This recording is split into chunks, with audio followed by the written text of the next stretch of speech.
ভাই রেকর্ড পরিমাণ হলে মুক্তি পেতে চলেছে ভাই বরবাদ। তো বরবাদ কত হলে মুক্তি পাবে এবং কি বরবাদের রেন্টেল কত সেইগুলোই ডিসকাস করবো এই ভিডিওতে। তো আমার সঙ্গে থাকো। তো হেই গাইস, আমি সফর, তো মেঘেশ্বর সাহেব খান এবং কি মেহেদ হাসান হৃদয়ের সিনেমা ভাই ভাই 30 তারিখে। তো 30 তারিখ ভাই কালকা পড়তেছে, আজকে 29 তারিখেও কালকে এই সিনেমাটা মুক্তি হবে। তো তার আগে এই সিনেমাটাকে নিয়ে ভাই হল মালিকদের উপরে যেটা উচ্ছ্বাস ভাই, যখন থেকে সেন্সার পাইছে তখন থেকে ভাই হাই রেন্টালে যেভাবে সিনেমাগুলো হল মালিকরা নিচ্ছে ভাই 13 লাখ 14 লাখ 10 লাখের কোনো কথাই নেই।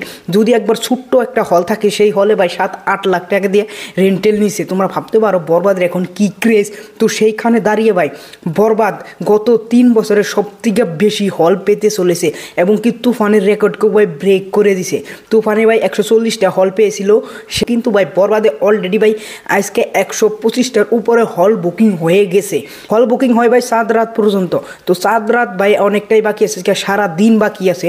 তো সারাদিন আরও কত হল যেন পাবে বরবাদ সেটা ভাই আমরা বলতে পারবো না। কিন্তু গতকাল থেকে ভাই রিয়েল এনার্জি প্রোডাকশন হাউসের অফিসে ভাই হল মালিকদের যেটা উৎসাহ, আর হল মালিকরা এখনও বসে আছে যে আমাদের বরবাদ সিনেমাটা চাই। কিন্তু এখানে বরবাদের প্রযোজক শাহরিয়ান আক্তার সুমি ম্যাডাম বলেছেন যে আমরা তো ব্যাক সিনেমা হলে দিতে চাই, কিন্তু অন্য অন্য সিনেমাও তো চলতেও হবে।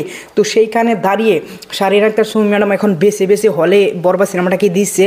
তো সেইখানে দাঁড়িয়ে ভাই 125টা অলরেডি কনফার্ম হয়ে গেছে। তো তারপরেও যদি কেউ জোর করে যে আমরা অন্য সিনেমা চালাবো না, আমরা যদি বরবাদ পাই তাহলে চালাবো, নয় আমরা হল বন্ধ করে রাখবো। তো তাদেরকে বিপদে করে শাহরিয়ান আক্তার সুমি ম্যাডাম বরবাদ সিনেমাটাকে রেন্টেল দিচ্ছে। তোমরা ভাবতে পারো বরবাদের টিম যতটি হল এক্সপেক্ট করে নাই, যতটি হল আশা করে নাই, তার থেকেও হল বেশি পেয়েছে ভাই বরবাদের টিমে। এটা ভাই মেঘেশ্বর সাহেব খানের ক্রেজ এবং কি বরবাদের কন্টেন্টের ক্রেজ। ওভারঅল আমরা 7 রাত পর্যন্ত দেখবো যে বরবাদের হল লিস্ট কত পর্যন্ত যায়।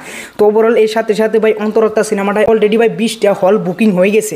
অন্তরাত্মা ভাই সেকেন্ড পজিশনে আছে এবং কি বরবাদ সিনেমাটি ভাই ফার্স্ট পজিশনে আছে। আর এখানে থার্ড পজিশনে আছে আরফান নিশোর দাগি সিনেমাটি। তো ওভারঅল হল মালিকরা একটাই কথা যে আমাদের একটাই দাবি, আমাদের শুধু বরবাদ চাই, বরবাদ ছাড়া আমাদের কিচ্ছু চালাবো না। তো ওভারঅল হল মালিকদের ডিমান্ডের জন্য ভাই বরবাদ এখন নম্বরে আছে হল লিস্টের জন্য। তো এটা নিয়ে তোমাদের কি মতামত প্লিজ তোমরা কমেন্ট করে। বরবাদ আরও কতটি হল পেতে পারে সেটা অবশ্যই কমেন্ট করে যাবে। যে বরবাদ কি 150 হল পারিয়ে যাবে না তুফানের রেকর্ডকে ব্রেক করে দিবে? গত 3 বছরে যে রেকর্ডটা ব্রেক হয় সেই রেকর্ড কি ব্রেক করে দিবে বরবাদে? সেটা অবশ্যই কমেন্টে বলে যাবে। আর ওভারঅল এই ভিডিওটা ভালো লাগলে অবশ্যই একটা লাইক করবে, চ্যানেলটা সাবস্ক্রাইব করে। Thanks for watching, by.